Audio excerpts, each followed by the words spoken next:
É Copa do Mundo e aqui no canal Cinemec nós temos o Traveling da Copa, um quadro em que o Léo e eu falamos sobre os documentários oficiais da FIFA, edição a edição, e também, claro, sobre a competição em si, competição que agora em 2026 nós teremos aí a edição sediada nos Estados Unidos, no México e no Canadá. Hoje, Copa 1990. A minha memória para essa Copa ela é mais vívida Já ainda. lembra bem Já alguns era, jogos. já matava bastante aula, talvez. Comigo tá aqui, ó, Leonardo. Mais uma vez aqui, é sempre um prazer falar de Copa do Mundo. Semana passada a gente entrou. Tu se emocionou semana passada, Semana né? passada a gente entrou em êxtase, a gente deve ter ficado 50 minutos falando sobre Maradona. Mas o Maradona merece, Maradona que estava novamente nessa Copa do Mundo, né? A gente pode adiantar que, infelizmente, essa Copa não foi tão boa quanto a última, né? Mas tem o seu valor aí, como toda Copa do Mundo. É. Né? Se a Copa não foi tão boa quanto a de 86, o documentário é muito bom. Isso começa por aí. Porque, afinal de contas, a Copa é na Itália, né? Itália, por si só, já é um país cinematográfico. Trai muito cinema, né? Muito cinema, né? Pô, grandes cineastas ainda estavam vivos em 1990, né? O Antonioni, o Fellini, né? Os cineastas, o Bertolucci, cineastas marcantes, né? Que fizeram, inclusive, né? Quando, acho que um ano antes da realização da Copa, né? Na época do sorteio, um documentário com 12 curtas-metragens feitos por grandes cineastas italianos nas sedes da Copa, né, nas cidades que foram sedes. Então eles fazem mais ou menos também como uma lógica aliando o cinema, mas também questões turísticas, de história, né? Então esse documentário é legal também, mas não é sobre isso que a gente vai falar, tá? A gente vai falar sobre o documentário que na Itália se chamou Itália 90 Notti Magiche. A versão em inglês é Soccer Shootout. E foi dirigido pelo Christopher King junto com Mário Morra. E tá aqui também a mídia física, né? Lembrando que o documentário possui também a sua edição no streaming da FIFA+. E, cara, eu digo que é um documentário bom também, porque apesar de ser mais longo, né? Esse aqui tem cerca de 1h50, ele traz questões históricas da Itália, aliando com muitos jogos, né? Ele tenta buscar, na falta de futebol que teve nessa Copa, ele tenta mostrar que, ainda assim, tem alguns jogos que merecem um certo destaque. E se a gente concorda ou não, vai outra história. Agora, eu gosto muito quando se tem, por exemplo, uma transição logo no início, né? Que é uma câmera fazendo uma viagem sobre o Coliseu Romano, e aí tem um corte do Coliseu para um estádio contemporâneo, né? O Estádio Olímpico de Roma. E tem outras citações também, né? Aqui eu lembro que tem um personagem lá que é um gandula que coleciona figurinhas. Que é legal também, que mostra ele colando as figurinhas da seleção italiana e tal. E também, Leonardo, tem uma questão importante que eu vou começar a perguntar por isso. É uma pergunta agora. Quero ver se o profissional veio aqui hoje, se está usando a camisa da Alemanha com justiça, né? Tem uma parte do documentário que é feito, que é na cidade de Florença, em que tem ali uma demonstração daquilo que seria os origens do esporte bretão, né? Que seria uma demonstração do cálcio histórico. Né? Quando estive em Florença, eu pude visitar essa praça, né? Onde acontecem essas demonstrações, todo ano tem essas demonstrações, que é um negócio mais violento, viril e tal, e junto com a questão do cálcio histórico, se faz digamos, uma montagem com cenas do jogo da Argentina contra a União Soviética, que foi também extremamente viril, né? Então tem essas questões. A pergunta que eu faço: o que é o cálcio histórico? Difícil, né, responder. Cara, pra responder assim, eu acho Ou que melhor. eu vou apelar pro profissional aqui. Ou melhor, tu já tinha ouvido falar em Não, cálcio histórico? eu nunca tinha ouvido falar sobre cálcio histórico. Porque o cálcio histórico é um desses esportes, né, praticados na antiguidade, na Idade Sim. Média, e que remetem à prática futebolística, porque, afinal de contas, é uma partida entre dois grupos, Uhum. tem uma bola envolvida no negócio, só que o cálcio histórico ele lembra muito mais o rugby, Uhum. né, do que exatamente futebol. Sim. Né? Então, Essa sacada com o jogo violento foi de gênio, né? É isso que eu acho legal do documentário. Ele pega Sim, ele esse tem ponto, essas sacadas. ele tem essas E sacadas. ele pega também o que a gente vinha falando de 86, né? Que era um negócio mais cinema, né? A gente conseguia se emocionar mais. Eu acho que o de 86 ele conseguiu ser até melhor, né? Pela trilha, por tudo que tava no meio, né? Porque, enfim, a gente falou muito sobre a Argentina, sobre o Maradona, e era um contexto, digamos que mais fácil de fazer um filme melhor, né? Porque é uma Copa melhor, de certa forma, com muito mais emoção. O contexto argentino ali foi algo que eles exploraram muito bem, mas de 90 também não fica para trás, muito por conta dessas sacadas, né? O documentário ele consegue honrar. Depois ali de 86 em diante, agora, chegando mais uma semana agora na Copa de 90, 2 documentários, assim, diferentes, né? Diferentes do que estavam sendo feitos antes. Então, se você não sabe muito sobre essa parte da pré-história do futebol, tem esse livro aqui que é bem interessante, que está aqui escondidinho, que é a História Natural do Futebol. Ele fala um pouco dessas práticas, né, e também fala de outros momentos, como, por exemplo, o futebol praticado pelos astecas e pelos maias. A gente vê né? aqui que é cultura, né? Mostrando um pouco de cultura aqui. Tem alguma coisa livro. Aqui. Tem alguma coisa. E olha que eles nem estão vendo que eu não é só aqui. Cinema, né? Não é só cinema. Não é só cinema, cultura. Cara, começando, e essa Copa aí? Quantos times estão envolvidos nela? Quem estreou? A gente vinha falando sobre como a gente gostou do novo modelo, que eram 24 times, onde eles classificavam direto para as oitavas de final, né? Ao invés de disputar entre eles em grupos, como estava sendo desde a Copa de 74 até 82, se eu não me engano, foram assim, né? Com grupos separados, disputando uma vaga na final. E assim, eu achei muito melhor esse modelo, né? A gente concordou. E agora seguiu dessa forma, né? Então, estreando nessa Copa tem a Irlanda, né? A Irlanda. E que estreia, né? Vamos começar, né? Que estreia. A Irlanda, né? Que inclusive se classificou direto, né? Segundo lugar, se classificou. E um grupo que a gente pode falar assim, bem inglês, né? Porque era um grupo com a Inglaterra, a Holanda, o Egito, e houveram aqui nesse grupo os 3 classificados, né, os 3 primeiros, lembrando que os melhores terceiros colocados classificavam. E falando aqui, Holanda e Irlanda classificaram com 3 empates. Né, e a Inglaterra classificou com uma vitória, né, com 4 pontos. A Inglaterra tirou o Egito, na verdade, né? E o Egito tinha 2 pontos também. É um grupo que, se eu não me engano, a Inglaterra fez 3 gols. No máximo 3 gols para se classificar. Teve muito empate. Isso diz muito sobre a Copa também. É a Copa com, já falando sobre isso, para quem gosta de defesa, né? Quem fala que defesa ganha jogo, essa é uma Copa para apreciar, porque foi a Copa com menos gols em média por jogo na história. 2,21 gols por partida. É uma Copa muito defensiva. Né? Quem sabe é uma adaptação ao futebol moderno também, né? Onde as equipes têm que se defender um pouco mais para conter as outras, né? Como é o caso da Alemanha. A Alemanha e a Itália sempre soube se defender bem, né? Fazer equipes cascudas, que continham bem os ataques, jogavam muitas vezes em contra-ataque. Né? Eu acho que os maiores resultados aqui, até falando sobre mais um estreante que foi Emirados Árabes. Emirados Árabes Unidos. Treinados por Parreira. Carlos Alberto Parreira. Ele tá fazendo um estágio antes de ir treinar a seleção brasileira, é isso? Perfeito.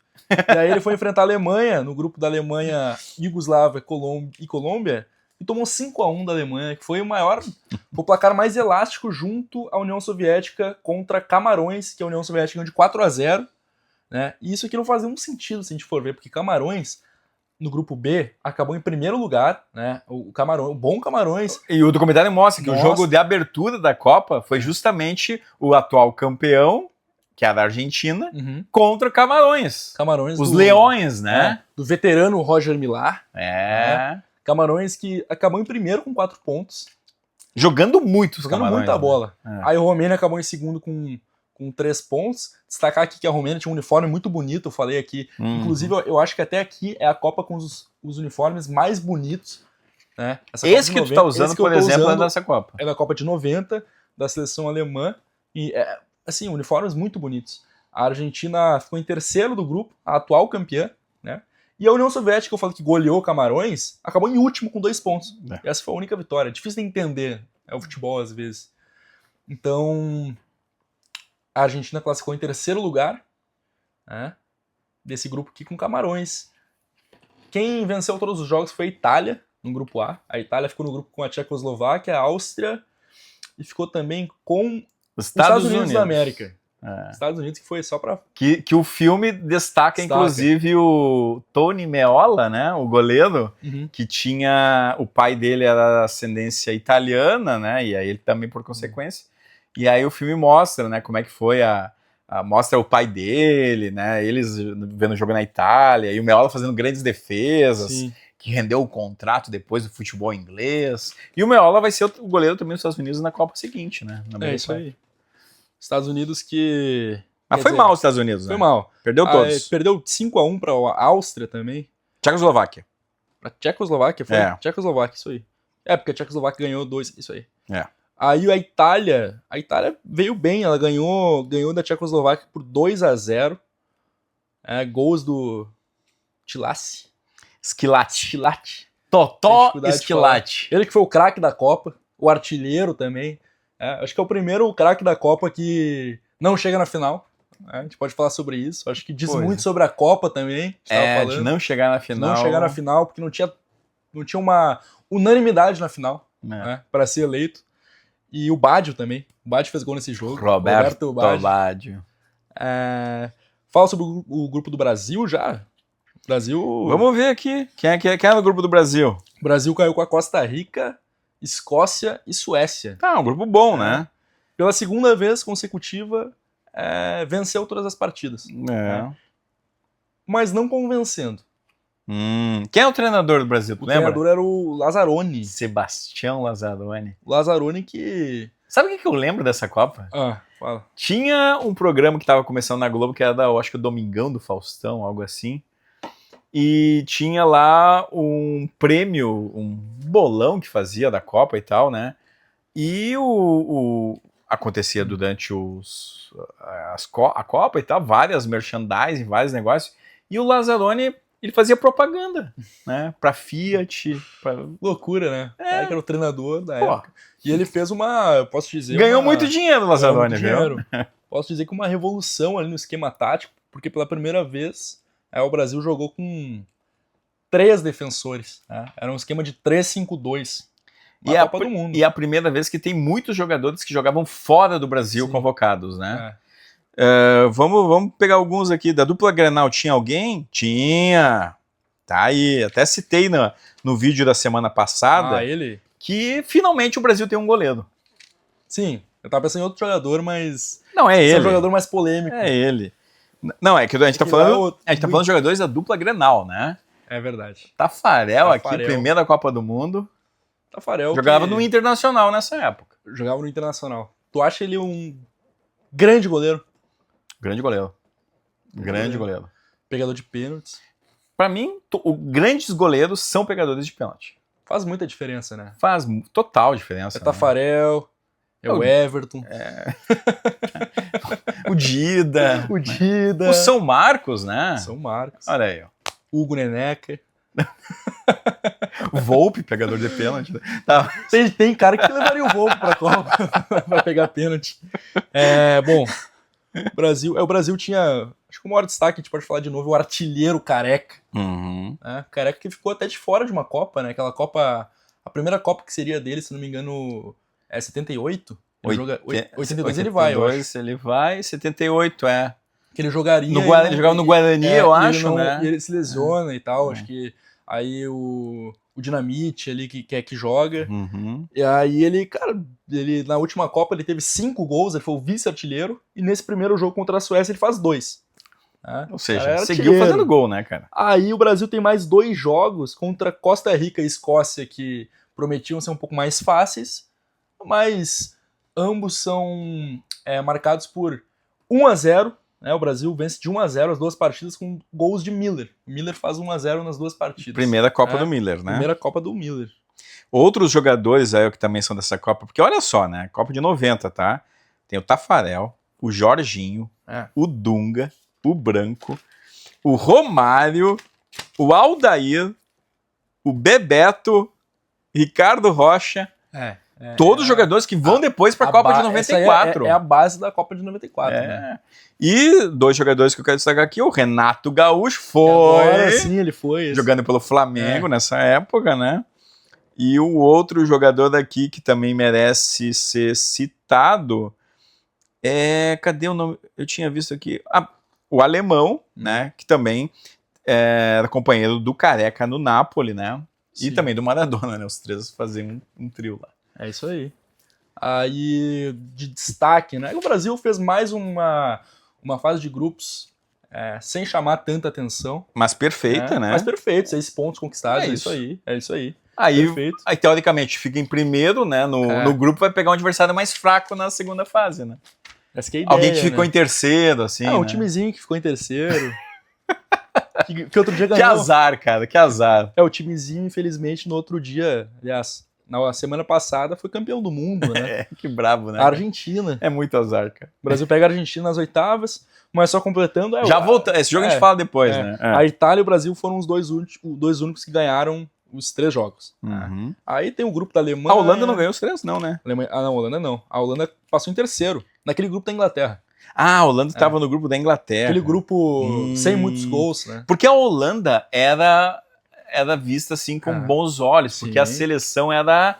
Pô, depois do Cruyff, o Rosenbrick e Niskins, né? Gullit, Van Basten, Rijkaard. Era uma grande seleção. Olha os caras, meu. Era uma grande... 94 foi incomodar mais, né? Porque em 90... Agora daí tem os De Boer em 90. Mas aqui eles já tinham um timaço, né? Bom, a gente pode falar, eu acho já... A gente falou dos destaques da fase de grupos. Falando do mata-mata, eu vou deixar o jogo da Argentina e Brasil por último. Tá. Aí a Alemanha pega a Holanda, um jogo também brigado, né? O Vôler é expulso. Porque aconteceu aquilo, a Holanda ficou em terceiro, né? Enfrentou o primeiro lugar, né? Do grupo D, que era a Alemanha. Aí a Alemanha vence por 2-1, né? Um jogo brigado também. A Holanda tinha um time muito bom, mas a Alemanha era muito forte, né? A Alemanha é muito cascuda. Eu falo todo episódio que eles têm um... E tinha um atacante bom ali, né? Da Alemanha? Que faltou talvez na Copa anterior, que é o Klinsmann, né? Verdade. Jürgen Klinsmann, grande jogador. O Vôler estava nesse time também, que estava na outra. E aí, é aquilo, a Alemanha tem um DNA de jogo, assim como os italianos, que os caras são muito vencedores. Ou chegam na final, ou vencem, ou na semi, é sempre alguma coisa assim. Nunca assim, durante a partida eles nunca podem dizer assim, tão vencidos. Não. Muita coisa mudou de uns anos pra cá, né, se a gente for ver, mas... Chegaremos nesse momento. Aí é um jogo que, olha, acho que se eu tivesse lá, me pagasse um ingresso para ir ver Irlanda e Romênia, eu ia pensar 2 vezes. 0-0. Foi pros pênaltis, né? É que tem muitas opções, né, cara? Eu podia ver Itália e Uruguai, por exemplo. Mas Irlanda e Romênia, 0-0, foi pros pênaltis. Irlanda passou 5-4 na estreia da Copa do Mundo, né? A Irlanda já foi pras quartas de final na estreia, né? Isso aí. Aí Itália e Uruguai. O Uruguai que dificilmente chegava aqui em mata-mata depois daquela dinastia lá. O Hugo de Leon tava jogando ainda, né, cara? Pra ver como era um time envelhecido, né? Era um time envelhecido do Uruguai. Você falou dele umas 3 Copas. O Francesco ele tava ali de novo, né? Era um time... A Itália 2-0 natural. Mas o Uruguai é do atual... Campeão sul-americano? Não. É o Brasil. O Brasil é o atual. O Brasil ganhou a Copa América em 89. Né? Foi o Brasil. O Lazzaroni chega. Ganhou em cima do Uruguai, né? Ele chega em 89 e ganha a Copa América. Foi isso. Brasil. Gol do Romário, aquela coisa, né? Tá. É isso aí. Tá. Aí, bom. Cara, mas assim, ó, tu falou desse jogo aqui, Irlanda e Romênia, mas tinha um aqui, cara, confronto de oitavas de final. Claro. Costa Rica e Tchecoslováquia, cara. Loucura, né? Tchecoslováquia sempre aparecendo, né? Porque isso é importante também a gente pensar questões geopolíticas, né? Essa é a última Copa da Alemanha Ocidental, da Tchecoslováquia, da Iugoslávia e da União Soviética. Olha aí. A União Soviética nem lembro se foi para essa Copa, né? A União Soviética não chegou a... Não, foi, tava no grupo da Argentina. Não foi. Ficou em último. Que goleou Camarões lá, mas não classificou. Aí, bom, a Espanha pegou a Iugoslávia na última Copa. Pois aí, ó. Foi pra prorrogação o jogo e acabou 2-1 pra Iugoslávia. Aí tem um jogo aqui também, que esse jogo aqui é interessante, Inglaterra e Bélgica. A grande seleção belga. Geração. Tinha ficado em quarto na Copa anterior, né? Sim, eles foram bem. Aí chega aqui, pega a Inglaterra de Gary Lineker, e eles vão pra prorrogação, deu 0-0. Aí aos 119 minutos... Aí judiaria. Judiaria. Aí o Platt. Não, eu lembro, se eu estivesse vendo esse jogo, eu teria ficado brabo. É. Porque tu tá lá, já, vai ter Pênaltis. Vai ter aquele momento especial, né? Momento de pênaltis. Tem aquele meme do sapinho, né? Sim. Falando, né? Quando não é o nosso time, é ótimo assistir pênaltis, né? Sempre bom. Agora a Inglaterra sempre fazendo isso. Dando um banho. Não, mas tem uma coisa mais triste que a Inglaterra faz depois, porque o vencedor de Inglaterra e Bélgica enfrentou o vencedor de Camarões e Colômbia. Cara, Camarões e Colômbia foi um jogaço, né? Sim. Quem era o goleiro da Colômbia? Era o El Loco. O Higuita. René Higuita, cara. René Higuita que entregou um gol pro Millar. Cara, aquele gol do Roger Millar, cara. Esse gol é um gol que eu cresci assistindo. Eu já conhecia ele há muito tempo, sabe? Por isso que eu não sabia que era dessa Copa. Muito famoso, né? Ele tenta driblar o cara, o Millar mais esperto, bota o pezinho e tchau pra ti. Aí a gente já... E aí Camarões foi enfrentar a Inglaterra nas quartas de final, né? A gente já pode falar que nas quartas de final a Inglaterra mais uma vez dando um banho de água fria. Inglaterra e Camarões foi o melhor jogo da Copa? Olha, entre as opções que a gente tem aqui... Porque a gente lembra que Argentina e Inglaterra na Copa de 86 foi o melhor jogo daquela Copa. Foi o melhor jogo da Copa. Só que aí foi um negócio à parte, né? Tinha toda uma questão histórica, né? Dá pra dizer que foi. Mas não é nada que chama tanta atenção também, mas acho que pode dizer que foi pelo placar. Porque o jogo começou 1-0 pra Inglaterra. Sim. Camarões virou o jogo. E aí no fim, eu acho que Esse foi o melhor jogo. É que a gente tá acostumado... A Inglaterra, o Lineker fez um gol, né? A gente tá acostumado... Foi pra prorrogação. A gente tá acostumado com tantos jogos, tantas Copas com 3, 4 jogos muito bons. É que é aquilo que eu falo, né? Também as equipes aprendem a se defender melhor. Faz parte da evolução do futebol também. Tanto que hoje em dia a gente não vai ver uma Copa com 5 jogos mágicos. É difícil de acontecer. Como acontecia antes, né? Mas faltou a gente falar de um jogo aí das oitavas, né?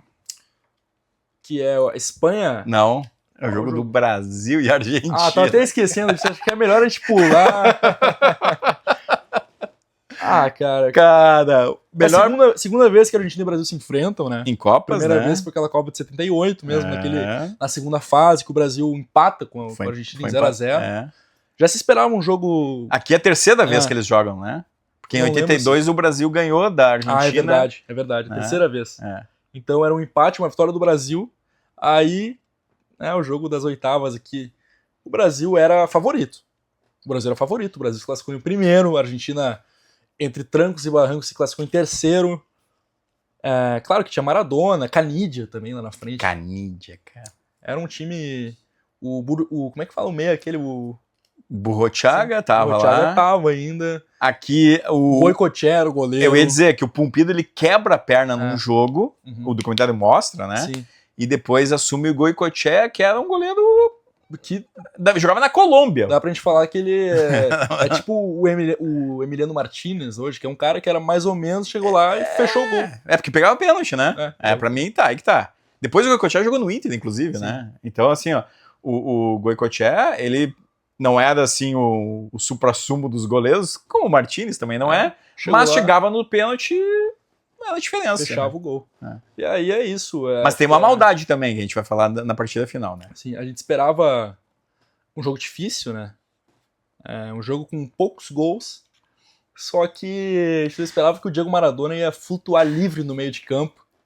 Cara, esse jogo o Brasil jogou muito. Foi o melhor jogo do Brasil na Copa. Sim. Detalhe, o documentário tem um momento importante que esse jogo do Brasil, ele é eles mostram a transmissão de uma equipe de rádio do Brasil. E quem narra é o Marco Antônio Pereira, grande narrador de futebol.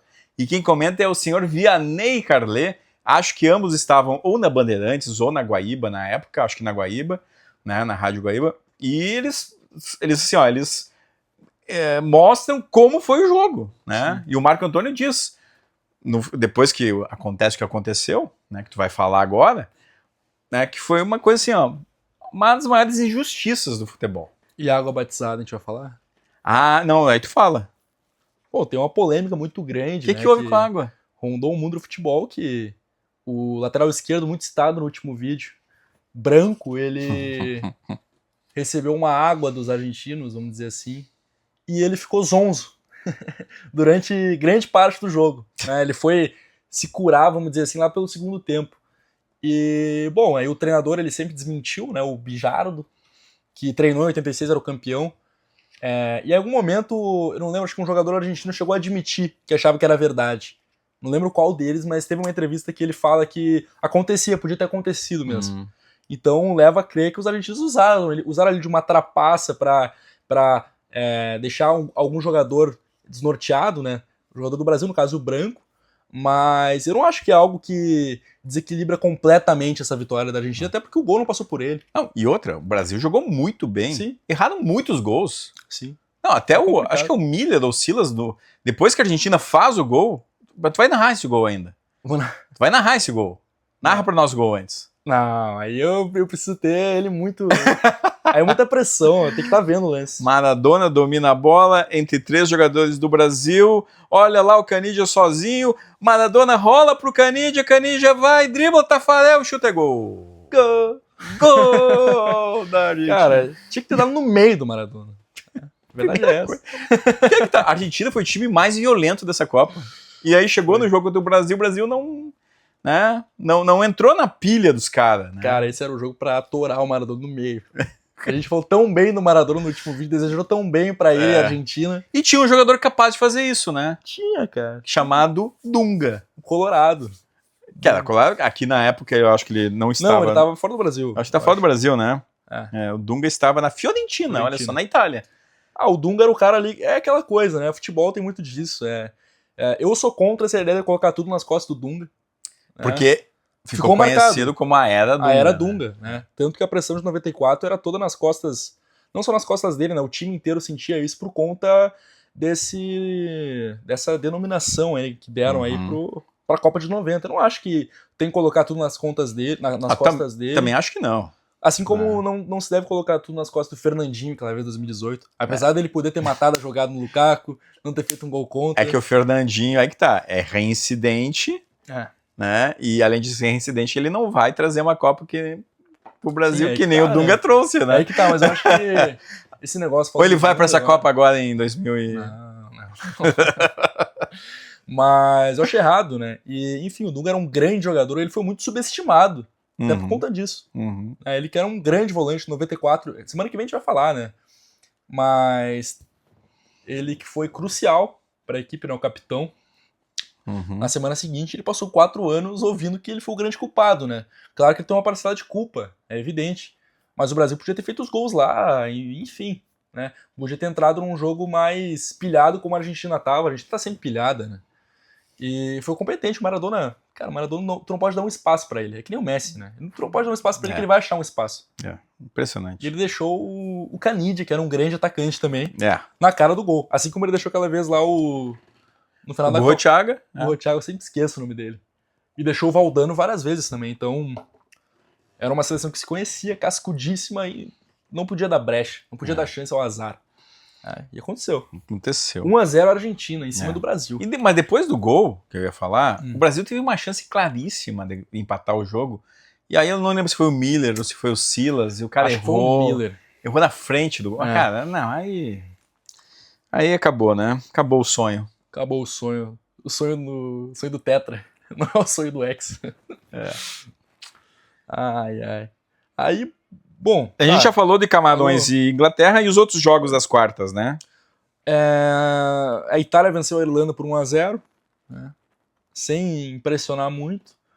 Aí a Argentina depois empatou com a Iugoslávia em 0-0. E aí ganhou nos pênaltis. Aí que brilhou Sérgio Goicoechea, né? Brilhou. E a Alemanha também, sem impressionar, assim como a Itália, venceu a Tchecoslováquia por 1-0 magro. Nossa, olha os jogos, né? Cara, E aí fomos para as semifinais. Aí tem aquele jogo da Cara, Argentina. essas semifinais são um absurdo também, porque... É. Cara, que jogos chatos, cara. Mas tem aquele detalhe, né? O Maradona é muito conhecido por Ah, Nápoles. Ele voltou, ele tava jogando... Foi no estádio do Nápoles o jogo, exato, não foi? Foi em Nápoles. E a torcida italiana dividida ali, porque ele... Um ídolo máximo do maior ídolo. Dividido entre aspas, né? Porque a torcida tava toda contra o Maradona. Não, mas digo assim, o sentimento lá no fundo, o torcedor de Nápoles, que olhava pra ele como um ídolo, uma referência, né? Mas é óbvio que na hora da Copa, na hora do vamos ver, era Itália, 100%. Inclusive, né? Depois que o Brasil caiu fora, que a Holanda caiu fora, todo mundo achava que a Itália ia ganhar. Os italianos, né, o documentário mostra, eles se reuniam para ver os jogos. Até porque era o time da casa, né? Time da casa, né? E aí vai lá. sai ganhando o jogo, né? Se não me engano, a Itália sai ganhando o jogo. Totó, né? Schilatti faz o gol. Schilatti, artilheiro da Copa. E aí um loiro cabeludo Canidia empata o jogo no segundo tempo já. E aí vai para prorrogação, pênaltis. E aí, né? Se tu tem um goleiro que pega pênalti, o que acontece? É meio caminho andado, né? E o Maradona vai lá e faz o dele também. O Maradona faz o dele. Ele que tinha errado um pênalti nessa Copa, né? Se eu não me engano. Não lembro. O documentário acho que não chega a mostrar isso, né? Mas, enfim, ele faz nesse jogo teve um detalhe que o goleiro da Itália era o Walter Zenga. E ele tava lá mais de 500 minutos sem sofrer gol e tal. E ele sofre o gol justamente nesse gol do Canidia, né? E aí vai pros pênaltis e não dá muita sorte também, né? Não. Pênalti, aquilo que a gente falou no último episódio, né?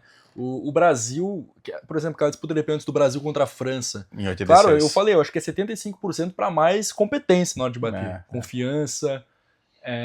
Mas tem muita questão da sorte, do azar, né? Também. É difícil, cara. Ir pros pênaltis numa Copa do Mundo ainda é muito tenso. Aí a Alemanha também empatou em 1-1 com a Inglaterra. Porque era um outro jogo que também refazia a final de 66. Jogo histórico. Jogo histórico, né? E a Inglaterra tinha o Paul Gascoigne, que jogava em qual time inglês, o Paul Gascoigne? Ídolo de qual time inglês? Tu que é um torcedor dele. Manchester United. Tu falou com tanta ênfase que eu achei que era o teu Fulham. Não. Paul Gascoigne é ídolo do Manchester, né? E aí a Alemanha venceu 4-3. Até preguiça essas semifinais, né? Mas enfim, foi isso. 1-1, 4-3 nos pênaltis. A Alemanha passou. Se tu vai pros pênaltis com a Alemanha ou com a Itália, tu... Né? Se bem que a Argentina ganhou da Itália, mas é pedir pra perder, né? Os caras têm uma... Arriscado. Os caras têm uma aura. Arriscado, cara. E aí aquela final... Aí no terceiro lugar, a Itália vence a Inglaterra. Verdade. Tá? Só Itália vence a Inglaterra, terceiro lugar. Gols de Roberto Baggio. E aí o gol que tornou Totó Schilatti o artilheiro da Copa, né? É isso aí. Porque o Lineker fez muitos gols também, né? Fez, o Lineker era artilheiro. E aí a final. Final realizada no Estádio Olímpico de Roma. 73.603 pessoas. Que galera. O árbitro era mexicano, Edgardo Mendes. E olha, o documentário não mostra muito o árbitro. Mas que atuação do árbitro, cara. Porque foi um jogo pauleira. Pauleira esse jogo. O árbitro tem que crescer nesse momento. Mais uma final. Segunda final também, né? É da revanche. Cara, essa era a revanche de 86. Bem lembrado. E aí, cara, essa final tem cada estatística negativa, né? Porque a Argentina era a atual campeã. Ela foi a primeira finalista a não marcar gols na história das Copas, aqui, até 90, né? Ela foi a primeira finalista com menos do dobro de gols do rival. A Argentina chega na final com 5 gols e a Alemanha tinha 14. Nossa. E isso aqui é loucura. É o pior ataque da história chegar numa final. 5 gols. Em uma Copa do Mundo. E também, deixa eu ver aqui. Aqui é uma informação. Primeira Copa aqui que um time europeu ganha do Sul-Americano. Também. A Alemanha vence a Argentina a primeira vez que um europeu desbanca o Sul-Americano. Numa final. Então... Esse dado é interessante. Primeira Copa a ter 2 expulsos. Também. É por isso que eu citei o árbitro, né? Sim. O árbitro, olha, teve que chegar a esse ponto para segurar a partida. Além dos cartões amarelos, que foram vários, né? Bah, eu notei muita estatística nesse jogo, porque de conteúdo mesmo. Foi um jogo, um É antijogo. complicado, cara. Antijogo. E o gol só poderia sair de uma forma, né? Pênalti.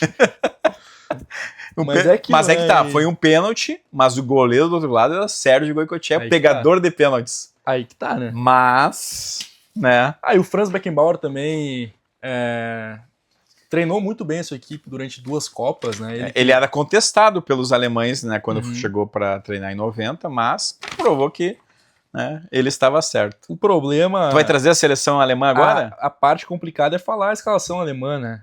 Quer que eu faça a seleção alemã aí? Não, vamos lá. Vai lá. Franz Beckenbauer, o treinador. Grande Franz. Primeira vez também que um capitão... não que o treinador e jogador, porque o Zagallo já tinha sido, né? O jogador capitão... O jogador capitão ganha também como treinador. Vamos lá. Era um 5-3-2, montado pelo Franz Beckenbauer. O Bodo Illgner era o goleiro. Aí tinha o Thomas Berthold, o Guido Buchwald, o Klaus Augenhaller, o Jürgen Kohler, quase é o meu sobrenome. Eu ia te perguntar se não tem aí um... O meu tem um E no meio. Andreas Brehme. Detalhe, o lateral esquerdo, Andreas Brehme, camisa 3, foi pro time ideal. Grande jogador. Abrindo o meio campo, Thomas Habler, Lothar Matthäus, camisa 10, que muito bem marcou Maradona na última final, apesar de não ter conseguido ganhar, agora mereceu vencer. Foi também pro time ideal. E era o capitão do time, Era o capitão. Mas, cara, a escolha certa aqui era dar a bola de ouro da Copa pra ele, né? Não entendi muito bem, mas enfim. Pierre Littbarski já tinha jogado, acho que era a terceira Copa dele. Terceira Copa, Littbarski. Camisa 7. Aí no ataque, que dupla de ataque, né? Apesar de não balançar as redes mais vezes nessa final, Jürgen Klinsmann foi pro time ideal e Ruud Voller. Voller também muito importante, fez muito gol importante na final da última Copa, né? Não, e teve vários momentos de violência nesse jogo aí. O Voller aguentava o tranco, ele apanhou muito nesse jogo. E do lado da Argentina, só comentando o Goicoechea, que a gente falou bastante, foi pro time ideal, foi o goleiro ideal. E Diego Maradona também foi pro time ideal, né? Mas com uma menção honrosa pro Maradona aqui nessa Copa, né? Porque a figura dele era o espírito da Argentina. Do outro time campeão também tinha o Ruggeri, né? O Ruggeri também, um dos que se mantiveram. O treinador, o Carlos Bijardo. Teve o Burruchaga, que fez o gol do título na última Copa. Mas, cara, é aquela coisa assim, ó. Final da Copa... É uma das piores finais de Copas do Mundo de todos os tempos. Talvez a pior. Talvez a pior. Tem uma aí nos anos 2010 ali que... 2010. 2010, né? Que também é dura, né? Mas aqui nós estamos falando de uma seleção, de uma revanche, né? Foi um jogo truncado. Eu acho que esse peso, né? Pela expectativa, torna ela pior. Porque se esperava... É um jogo histórico, né? Não, Argentina e Alemanha. Tu esperava mais bola. E né, não foi o que a gente viu. Foi muita violência, muita porcadaria e pouco futebol. E talvez seja a Copa uma das sem graça, assim. E um símbolo disso é o mascote dessa Copa, né? Que era o Cáutio, né? Que é um objeto inanimado lá, estranho. Tão sem graça quanto a Copa toda como foi. Uma pena, porque a Itália é um país maravilhoso, é um país lindo, é um país histórico, é um país que ama futebol, né? E aí teve, né, uma Copa que não foi lá essas coisas, mas teve Camarões, né, para dar uma animada, teve a Inglaterra, jogou bom futebol nessa Copa, né? Teve algumas coisinhas, mas insuficiente, né? Insuficiente, né? A gente vinha acompanhando várias Copas muito boas, como a de semana passada, mas nem toda a Copa vai ser assim, né? Esperamos que 2026 seja muito diferente de 90. Né? Vai ter jogo aí por um mês e pouco, né? 48 times, né? É isso aí. A gente tinha 24 aqui, agora tem 48, é o dobro. Mas a Alemanha é tricampeã do mundo, né? A Alemanha que... Tricampeã do mundo. A gente vinha falando, já tinha acumulado 3 vice-campeonatos. Agora fechou 3 aqui. Vai fechar aqui. Aí nem tem. Nem tem, mas a Alemanha tinha acumulado 3 vice-campeonatos ao longo de sua história. Uhum. Né? E tinha vencido 2 vezes, ou seja, eram 5 finais antes dessa, né? 5 finais, 2 títulos e 3 vices. Agora chega a 6 finais, 3 títulos e 3 vices. Iguala o número de vices. Dá uma equilibrada. Dá uma equilibrada, né? Então, a Alemanha é uma grande seleção. E mereceu, a gente pode dizer que mereceu. Porque qualquer um que ganhasse aqui depois desse futebol. Mas imagina a Argentina tricampeão. Aí eles vão ficar insuportáveis. Então, digamos que venceu quem tinha que vencer mesmo. E espero que na próxima Copa... Espero não, né? Você já sabe que a próxima Copa vai ser em 1994. Mas não esqueça, né, de assistir esse documentário, que ele é muito bom, tá? Ele é melhor que a Copa, só para você ter uma ideia, né? E também aqui de compartilhar, curtir, deixar nos comentários se você viu essa Copa. Ativar o sininho, importante, porque toda terça-feira tem vídeo novo, né? É isso aí. Até acabar. Até começar a Copa de 2026. Até começar a Copa de 26. É isso né? Então vai ter vídeo até lá. Então você, né, dando esse prestígio aí, talvez o Leonardo se sinta motivado também para fazer outros conteúdos ligados a futebol e cinema, né, Léo? É isso aí. Certo, Léo? Vamos para 1994 semana que vem, né? Agora a coisa vai ficar melhor.